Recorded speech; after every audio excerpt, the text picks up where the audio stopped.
Praise the lord. యేసయ్య అతి పరిశుద్ధమైన నామములో మీ అందరికీ వందనాలు. ఈ దిన లేఖన భాగం 145వ కీర్తన 19వ వచనం చదువుతున్నాను. ఆయన యందు భయభక్తులు గలవారి కోరిక ఆయన నెరవేర్చును, వారి మొర ఆలకించి వారిని రక్షించును. మనిషికి ఎన్నో కోరికలు. తన జీవిత ప్రయాణంలో తను చాలా చక్కగా భయము లేని స్థితిలో బలంగా భద్రతతో సమృద్ధి కలిగి బ్రతకాలని చాలా ఇష్టం. దాని కొరకు ఎంతవరకైనా ముందుకు కొనసాగలడు. ఏ కష్టాన్నైనా మోస్తానంటాడు, ఏ పరిస్థితులైనా ఎదుర్కొంటానంటాడు. అయితే చాలాసార్లు ఈ ప్రయాణంలో కష్ట నష్టాలు ఎదురైనప్పుడు, భద్రత లేని బ్రతుకు ఎదురైనప్పుడు నిరుత్సాహపడిపోతాం.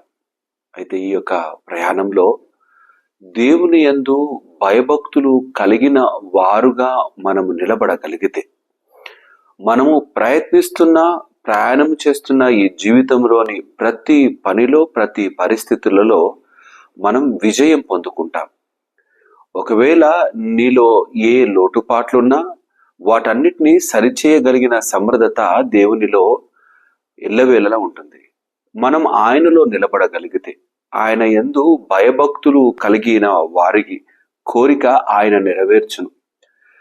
మన కోరికలు దేవుని యందు లేకపోతే ఈ లోకంలోని వాటన్నిటినీ సంపాదించుకోవాలని, ఈ లోకంలో ఉన్న వాటినన్నిటినీ అనుభవిస్తూ బ్రతకాలని ఆలోచన కలిగి ఉంటాం.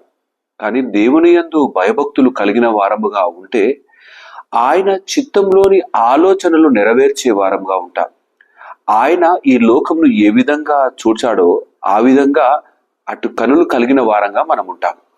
దేవుని యందు భయభక్తులు కలిగిన వారి కోరికలు, దేవుడు మన యందు ఎట్టి ప్రేమ కలిగి ఉన్నాడో, ఆయన ఎట్టి మనసు కలిగి ఉన్నాడో అట్టి మనసును మనం కలిగి ఉంటాం. ఈ లోకంలో ఇక కష్టాన్ని ఎదురైనప్పుడు కానీ, లేదా మనం అనుకుంటున్నవి దొరకనప్పుడు కానీ చింతపడి ఈ లోకస్తుల్లాగా మిగిలిపోవు. కానీ ఈ లోకంలో బలంగా, ధైర్యంగా ప్రతి పరిస్థితులను ఎదుర్కొంటూ ముందుకు కొనసాగే జీవితంలో దేవుడు మనల్ని నిలబెట్టి నడిపిస్తాడు. ఆయన యందు భయభక్తులు కలిగిన వారంగా కొనసాగుదాం. ఆయనకు మొర పెడితేనట, ఈ తర్వాత కింది భాగంలో, వారి మొర ఆలకించి వారిని రక్షించును. మొర పెట్టినప్పుడు ఆయన వినగలిగిన స్థితిలో మనం ఆయనకు సన్నిహితంగా భయభక్తులు కలిగి బ్రతికితే ఆయనకు మొర పెట్టే వారంగా మనం ఉంటాం. ఆయనకు మొర పెట్టగలిగిన బ్రతుకు ఎవరిదై ఉంటుంది అంటే ఆయన యందు భయభక్తులు కలిగిన వారు మాత్రమే. ఆయన యందు భయభక్తులు కలిగి ఆయనకు మొర పెట్టగలిగితే ఆయన మన ప్రతి అక్కర తీర్చేవాడు, మన ప్రతి అవసరత తీర్చేవాడు, మనకు తోడుగా ఉండి ప్రతికూల పరిస్థితుల్లో అనుకూలపరుస్తూ మనల్ని నెమ్మదిపరుస్తూ మనల్ని నెమ్మదైన స్థితిలో ప్రశాంతమైన జీవితంలో నడిపించగలిగిన దేవుడు. అందుకే ఆయన వైపుకు చూడడం అంటే కలువరి శిలువ వైపుకు చూడడం. ఆయన వైపుకు చూడడం అంటే ఆయన మన కొరకై బలియాగమైన స్థితిని చూడటం, మనల్ని సమృద్ధిలోకి నడిపించడానికి, రక్షణ లేని బ్రతుకులో ఉన్నప్పుడు రక్షణను అనుగ్రహించడానికి, పాపపు స్థితిలో ఉన్నప్పుడు ఆ పాపపు స్థితి నుండి మనల్ని పరిశుద్ధపరచడానికి, మనల్ని పవిత్రపరచడానికి ఆ యేసయ్య ఈ యొక్క లోకానికి మన కొరకై వచ్చినాడు. ఆయన తనకు తాను రిక్తునిగా చేసుకున్నాడు మనల్ని సమృద్ధిలో నిలబెట్టడానికి, మన ప్రతి అక్కర అవసరత కోరిక నెరవేర్చడానికి, ముఖ్యముగా ఆత్మీయ స్థితిని బలపరచడానికి ఆ యేసయ్య ఆ సిలువలో బలియాగమైనాడు. ఆ బలియాగాన్ని జ్ఞాపకం పెట్టుకొని ఆయన యందు భయభక్తులు కలిగిన వారముగా నమ్మకంగా కొనసాగితే ప్రతి అక్కర తీర్చబడుతుంది. ఆయనలో సమృద్ధి కలిగి బ్రతుకుతాం. నెమ్మది లేని స్థితి నుండి మనం విడుదల పొందుకుంటాం. నెమ్మది కలిగిన వారముగా ఆయనలో ముందుకు కొనసాగుతూ ఆయన యందు ఎన్నో మేలును పొందుకుంటూ బ్రతుకును ముందుకు ఆయనతో కలిగి ప్రయాణం చేసే జీవితంలో స్థిరపరుస్తాడు.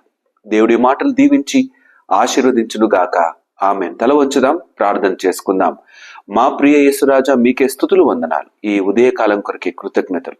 నీవు తోడై ఉన్నావు, మా బ్రతుకులను మార్చి నడిపిస్తున్న ఈ నమ్మకమైన విధానం కొరకే వేలాది వందనాలు చెల్లిస్తున్నాను. దేవా, నీ యందు భయభక్తులు కలిగిన వారి ప్రతి కోరికను తీర్చేవాడు. అయ్యా, నీ యందు భయభక్తులు కలిగి మేము బ్రతుకుతే నీ చిత్తంలో మేము నమ్మకంగా నిలబడతాం. నీ ఆలోచనల ప్రకారం మేము ఆలోచిస్తాం.